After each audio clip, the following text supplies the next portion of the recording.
குழந்தைங்களுக்கு ரொம்ப ஹெல்த்தியாக ஏதாவது ஒரு ஸ்நாக்ஸ் செஞ்சு கொடுக்கணும்னு நினச்சிங்கன்னா கண்டிப்பாக இந்த வெஜிடபிள் ராகி கொழுக்கட்டை ட்ரை பண்ணி பாருங்க. சாப்பிட அவ்வளோ சூப்பராக இருந்தது. எப்படி செய்கிறதுன்னு பார்க்கலாமா?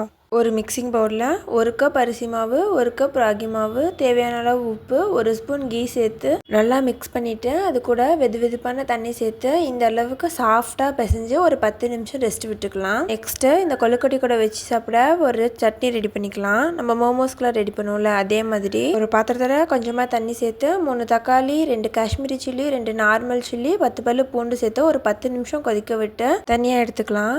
அது ஆறுனதும் ஒரு மிக்சரில் சேர்த்து 1 ஸ்பூன் சர்க்கரை, 1 ஸ்பூன் உப்பு சேர்த்து நல்லா நைஸாக அரைச்சி எடுத்துக்கலாம். ஒரு கடாயில் நம்ம அரைச்ச சட்னி சேர்த்து அது கூட கொஞ்சமாக தண்ணி சேர்த்து அது 2 நிமிஷம் கொதிச்சதும் ஒரு ஹாஃப் லெமன் ஜூஸ் சேர்த்து ஒரு 5 நிமிஷம் கொதிக்க விட்டு எடுத்தால் மோமோஸ் சட்னி ரெடி. நெக்ஸ்ட்டு கொழுக்கட்டைக்குள்ளார வைக்கிற ஸ்டஃபிங் ரெடி பண்ணிக்கலாம். கேரட், கேப்சிகம், கேபேஜ், ஆனியன் எடுத்திருக்கேன். உங்களுக்கு இது கூட என்ன வெஜிடபிள்ஸ் வேணுமோ உங்களுக்கு விருப்பமான வெஜிடபிள்ஸ் எதுனாலும் ஆட் பண்ணிக்கலாம். ஒரு கடாயில் 2 ஸ்பூன் எண்ணெய் ஊற்றி நம்ம கட் பண்ணி வச்சிருக்கிற வெஜிடபிள்ஸ் சேர்த்து ஒரு 2 நிமிஷம் சாட்டே ஆனதும் இதுக்கு தேவையான உப்பு, சில்லி ஃப்ளெக்ஸ், ஆர்கனோ சேர்த்து ஒரு 2 நிமிஷம் சாட்டே பண்ணி எடுத்து வச்சுக்கலாம். இப்போ கொழுக்கட்டை பிடிச்சிடலாமா? நம்ம ஆல்ரெடி கலந்து வச்சுருக்கிற மாவுலேருந்து ஒரு உருண்டை எடுத்து உங்கள் கிட்ஸ்க்கு பிடிக்கிற மாதிரி எந்த ஷேப்லனாலும் செஞ்சு கொடுங்க.